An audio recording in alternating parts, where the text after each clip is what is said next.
There was already popular discontent in Cornwall. This led to the murder of the Protestant William Body.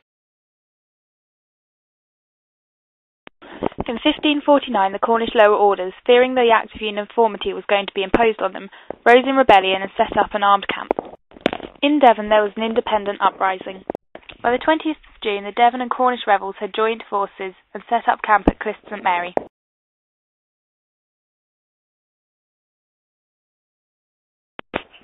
The rebels drew up a final set of articles.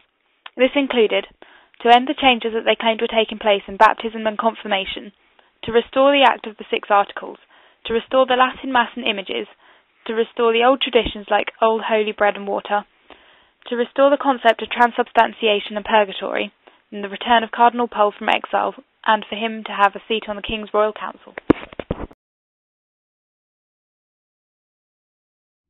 The rebels, led by skilled tactician Henry Arundel, sieged Exeter with an army of 6,000 men.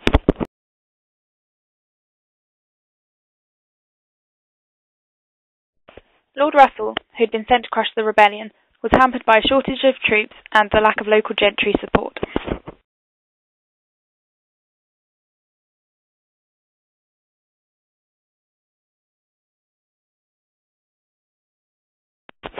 As a result, it was not until August that the rebels were finally defeated.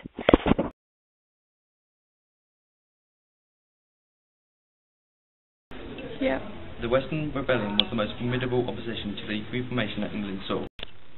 I agree that the rebels showed little knowledge of either Protestant or Catholic doctrines, but I suggest that such ignorance in the West Country probably reflects similar confusion among the great mass of the population.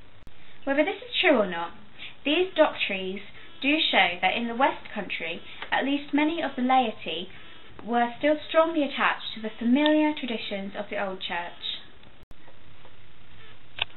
I would like to draw attention to the social and economic causes. Social tension was at the heart of the rebellion. Evidence suggests that the rebels considered the gentry to be their enemies. I agree. Even the leader of the Royal Army, Lord Russell, referred to the unfair exploitation of the common people by the local gentry and nobility, who he claimed were taxing and raising rents excessively. The rebels were particularly angry at the sheep tax, which they wanted withdrawn, but they failed to mention it in their list of final demands. To be fair, we do tend to ignore the social and economic grievances in favour of the religious. It's possible to make the link between the rebels' religious grievances and their effect on the gentry. It was, after all, the gentry who had gained from the